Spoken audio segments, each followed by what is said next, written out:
ब्रह्ममुकटे परब्रह्ममुकटे ब्रह्ममुकटे परब्रह्ममुकटे तंदनानागी तंदनाना पुरे तंदनाना बळ तंदनाना बळ तंदनाना बळ तंदनाना ब्रह्ममुकटे परब्रह्ममुकटे परब्रह्ममुकटे परब्रह्ममुकटे तंदनानागी तंदनाना पुरे तंदनाना बळ तंदनाना बळ तंदनाना बळ तंदनाना ब्रह्ममुकटे परब्रह्ममुकटे परब्रह्ममुकटे परब्रह्ममुकटे तंदनानागी तंदनाना पुरे तंदनाना बळ तंदनाना बळ तंदनाना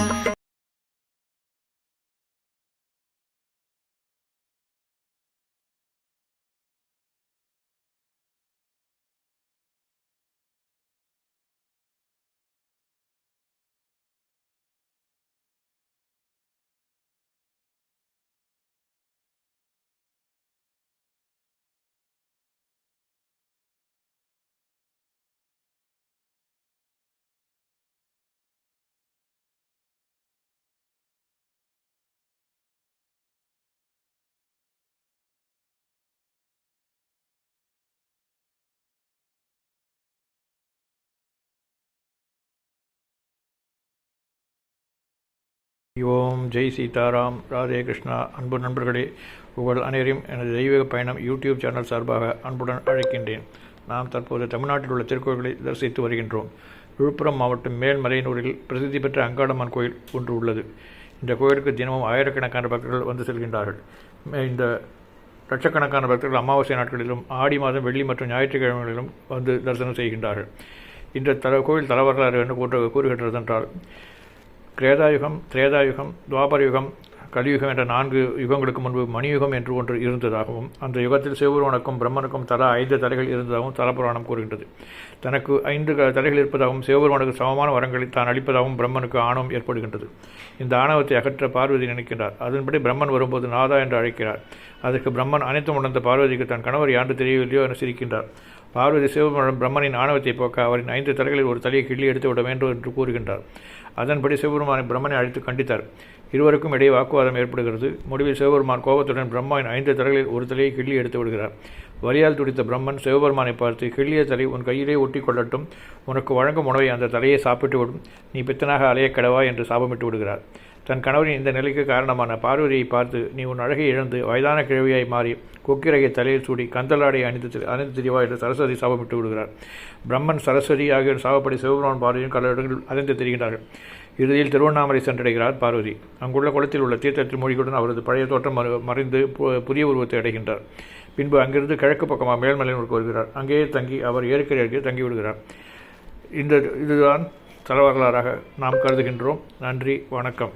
மேல்மலையனூருக்கு செல்லும்போது குளிக்கப் போகும் முன்பு ஆரத்தை கயிற்றி வைத்ததாகவும், அந்த ஆரம் ஒரு பெண்ணாக மாறி பார்வதியை வணங்கியதாகவும், அவருக்கு ஆசி வழங்கிய பார்வதி அதே இடத்தில் நீ முத்தாரம்மன் என்ற பெயரில் வழங்கி மக்களுக்கு அருளாசி வழங்குவாய் என்று கூறிவிட்டு மேல்மலையனூருக்கு பார்வதி புறப்பட்டார்.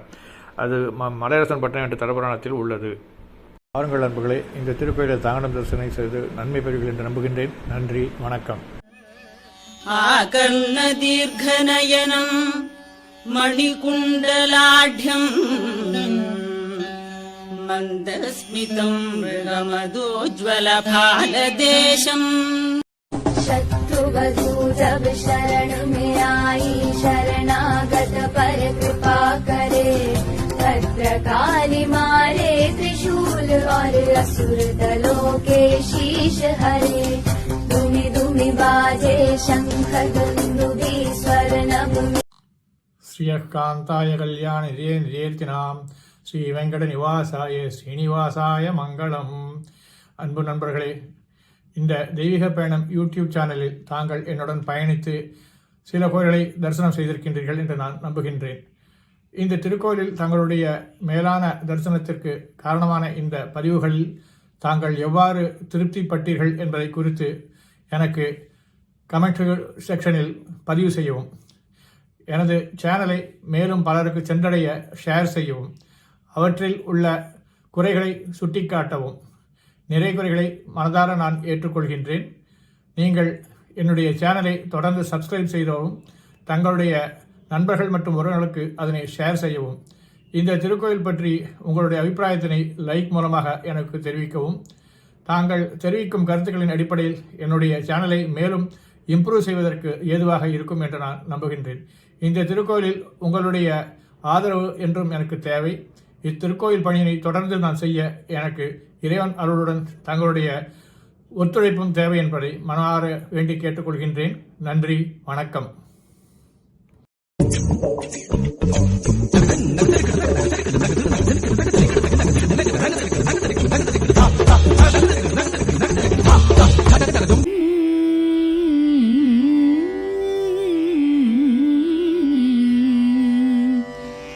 अच्युत